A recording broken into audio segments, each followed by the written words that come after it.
கொடைக்கானல் மேல்மலை கிராமங்களில் ஆலங்கட்டி மழை பெய்ததால் மக்கள் மகிழ்ச்சி.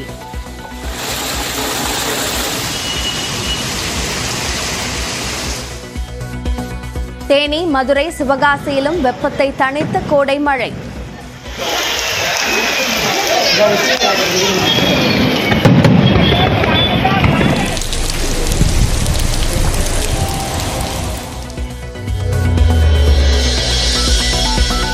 நீலகிரி, கோவை, திண்டுக்கல், திருப்பூர் மாவட்டங்களில் 3 நாட்களுக்கு கனமழைக்கு வாய்ப்பு.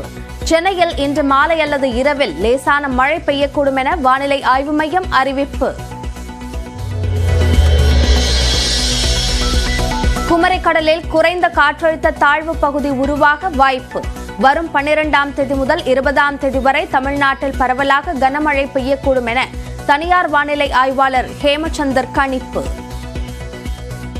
மே 12ஆம் தேதி குமரிக்கடல் பகுதியில் ஒரு காற்று சுழற்சி உருவாகிறது. அந்த காற்று சுழற்சி மே 12ஆம் தேதி முதல் மே 20ஆம் தேதி வரையிலான 10 நாட்களுக்கு தமிழகத்தில் கோடை வெப்பச்சலன மழை மேலும் தீவிரமடையும் என எதிர்பார்க்கப்படுது. தெற்கு பகுதியில் உள்ள இந்தியர்கள் ஆப்பிரிக்கர்கள் போல் உள்ளதாக காங்கிரஸ் கட்சியின் சாம் பிட்ரோடா கூறியதற்கு பிரதமர் நரேந்திர மோடி கண்டனம். தமிழர்களின் பெருமையை காக்க காங்கிரசுடனான கூட்டணியை முதலமைச்சர் மு.க. ஸ்டாலின் முறிப்பாரா என்றும் கேள்வி.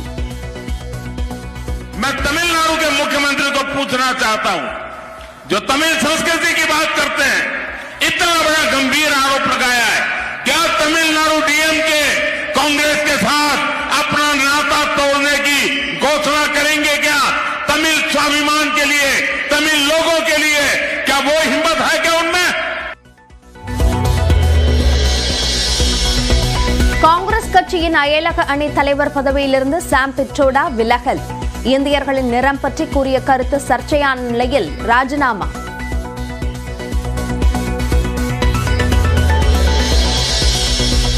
வேலூர் சிஎம்சி மருத்துவமனையில் சிகிச்சை பெற்று வரும் மு.க. அழகிரியின் மகன் துரை தயாநிதி நேரில் சென்று நலம் விசாரித்தார் முதலமைச்சர் மு.க. ஸ்டாலின்.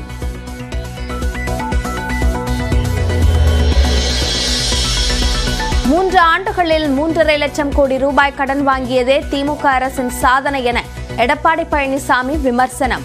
தமிழ்நாட்டை இருளில் மூழ்கடித்து ஆட்சியை நடத்தியவர் இபிஎஸ் என ஆர்.எஸ். பாரதி பதிலடி.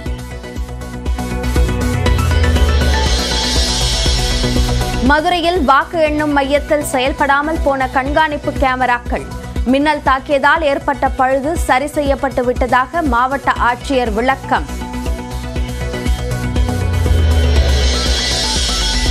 காங்கிரஸ் நிர்வாகி ஜெயக்குமாரின் உடல் உறுப்புகள் விஸ்ரா எனப்படும் ரசாயன பரிசோதனைக்கு அனுப்பி வைப்பு. நெல்லையில் உள்ள தடய அறிவியல் ஆய்வகத்தில் பரிசோதனை.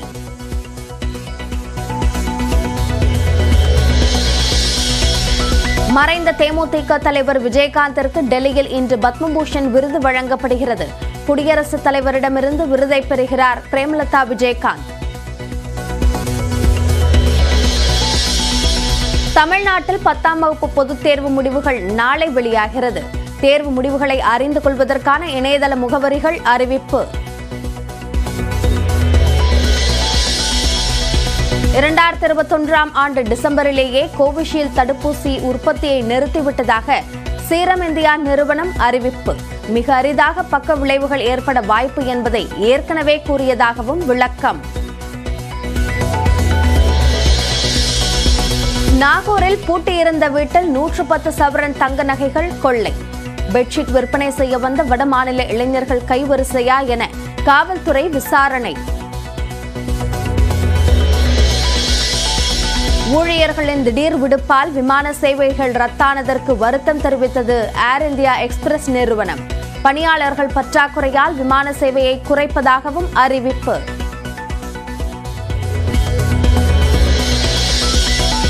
ராஜபுத்திரர்கள் பற்றிய சர்ச்சை பேச்சுக்கு மீண்டும் மன்னிப்பு கோரினார் மத்திய அமைச்சர் ரூபாலா.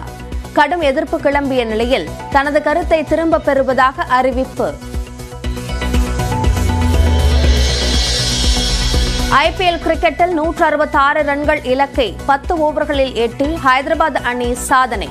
10 விக்கெட்டுகள் வித்தியாசத்தில் லக்னோவை வீழ்த்தி புள்ளிகள் பட்டியலிலும் 3வது இடத்திற்கு முன்னேற்றம்.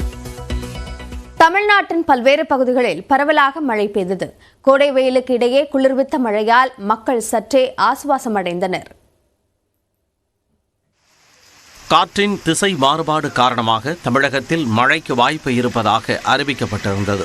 அந்த வகையில் தமிழ்நாட்டின் பல பகுதிகளில் மழை பொழிந்தது. கொடைக்கானல், மேல்மலை கிராமங்களில் நீண்ட நாட்களுக்கு பின்னர் ஆலங்கட்டி மழை பெய்தது. மக்கள் ஆலங்கட்டி மழையை ஆர்வத்துடன் கண்டு ரசித்ததுடன் புகைப்படமும் எடுத்து மகிழ்ந்தனர்.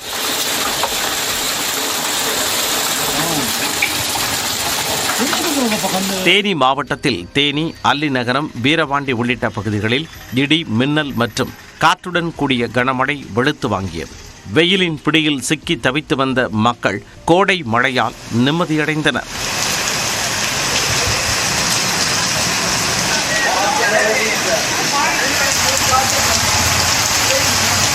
பெரம்பலூர் மாவட்டம் குன்னம் சுற்றுவட்டார பகுதிகளில் சாரல் மழை பெய்தது. கீழப்பெரம்பலூர், கிளமத்தூர், வயலப்பாடி மற்றும் வேள்விமங்கலம் உள்ளிட்ட பகுதிகளில் பெய்த மழையால் மக்கள் மகிழ்ச்சியடைந்தனர்.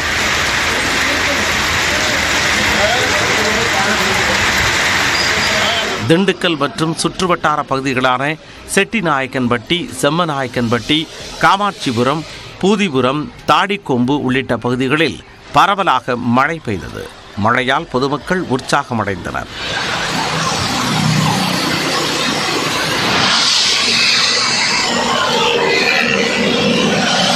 அதேபோல சிவகாசி மற்றும் சுற்றுவட்டார பகுதிகளான தீர்த்தங்கல், சித்துராஜபுரம், சாட்சியாபுரம் உள்ளிட்ட பல்வேறு பகுதிகளில் கனமழை பெய்தது. கடந்த சில நாட்களாக சிவகாசியில் கோடை வெயில் சுட்டரித்து வந்த நிலையில் அப்பகுதிகளை மழை குளிர்வித்தது.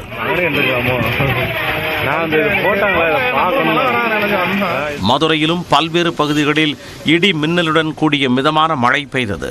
கோரிப்பாளையம், சிம்மக்கல், தெப்பக்குளம், கோப்புதூர், மாட்டுத்தாவடி, அண்ணாநகர் உள்ளிட்ட பகுதிகளில் பெய்த மழையால் மக்கள் உற்சாகமடைந்தனர்.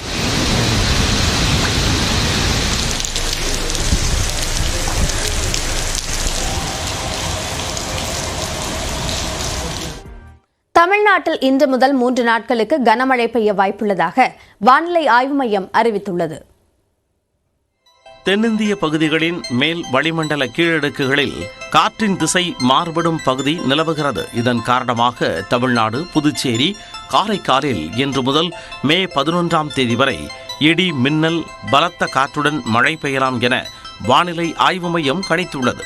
அதன்படி இன்று நீலகிரி, கோயம்புத்தூர், திண்டுக்கல், தேனி, தென்காசி, விருதுநகர், திருநெல்வேலி, ஈரோடு ஆகிய 8 மாவட்டங்களில் ஓரிரு இடங்களில் கனமழைக்கு வாய்ப்பு இருப்பதாக அறிவிக்கப்பட்டுள்ளது.